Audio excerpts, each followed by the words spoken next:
The Fun They Had, from Isaac Asimov, The Complete Stories by Isaac Asimov, selection illustrated by Alan Flynn. Margie even wrote about it that night in her diary. On the page headed May 17th, 2157, she wrote, "Today, Tommy found a real book."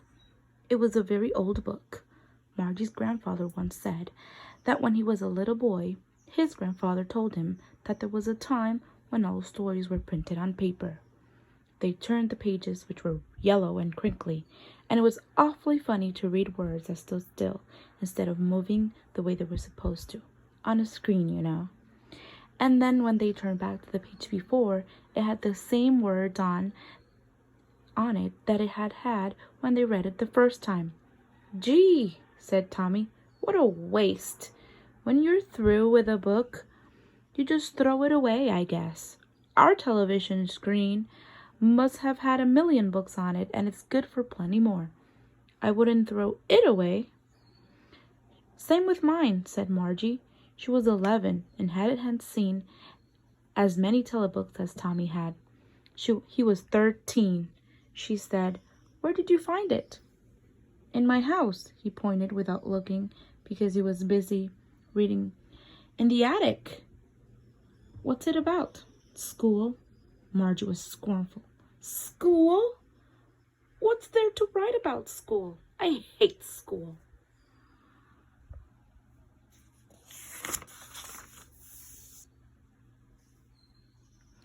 Margie always hated school, but now she hated it more than ever.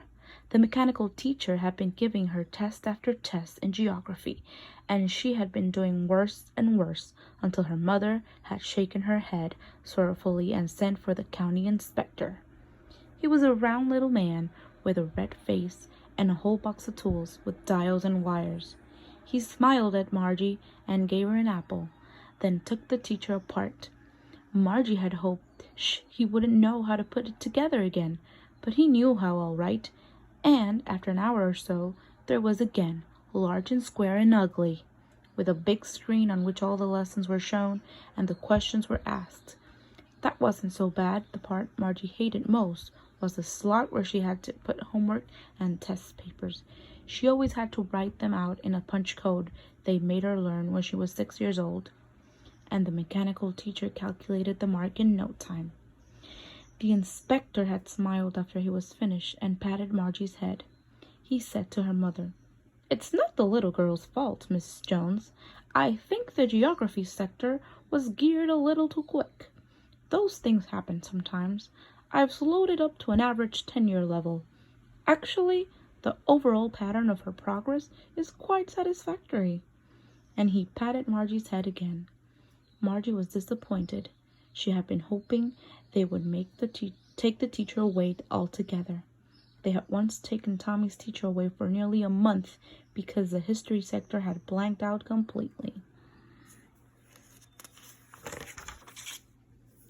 So she said to Tommy, "Why would anyone write about school?" Tommy looked at her with very superior eyes.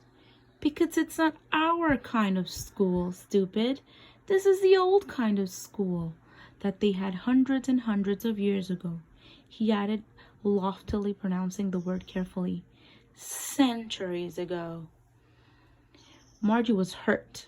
"Well, I don't know what kind of school they had all that time ago."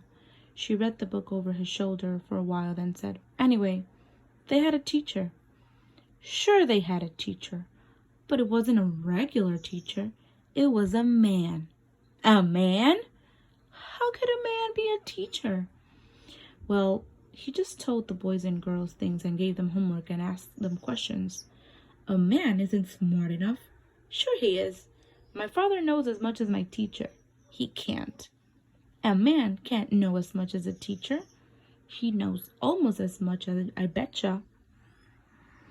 Margie wasn't prepared to dispute that. She said, "I wouldn't want a strange man in my house to teach me." Tommy screamed with laughter. "You don't know much, Margie. The teachers didn't live in the house. They had a special building, and all the kids went there. And all the kids learned the same thing." Sure, if they were the same age. But my mother says a teacher has to be adjusted to fit the mind of each boy and girl it teaches, and that each kid has to be taught differently. Just the same, they didn't do it that way then. If you don't like it, you don't have to read the book. I didn't say I didn't like it, Margie said quickly. She wanted to read about those funny schools. They weren't even half finished when Margie's mother called, "Margie, school!" Margie looked up. "Not yet, Mama." "Now," said Mrs. Jones, "and it's probably time for Tommy too." Margie said to Tommy, "Can I read the book some more with you after school?" "Maybe," he said nonchalantly. He walked away whistling, the dusty old book tucked beneath his arm. Margie went into the schoolroom. It was right next to her bedroom, and the mechanical teacher was on and waiting for her. It was always on at the same time every day except Saturday and Sunday, because her mother said little girls learn better if they learn at regular hours. The screen was lit up and it said, "Today's arithmetic lesson is on the addition of proper fractions. Please insert yesterday's homework in the proper slot." Margie did so with a sigh. She was thinking about the old schools they had when her grandfather's grandfather was a little boy. All the kids from the whole neighborhood came, laughing and shouting in the schoolyard, sitting together in the schoolroom, going home together at the end of the day. They learned the same things so they could help one another on the homework and talk about it. And the teachers were people. The mechanical teacher was flashing on the screen, "When we add the fractions 1/2 and 1/4. Margie was thinking about how the kids must have loved it in the old days. She was thinking about the fun they had.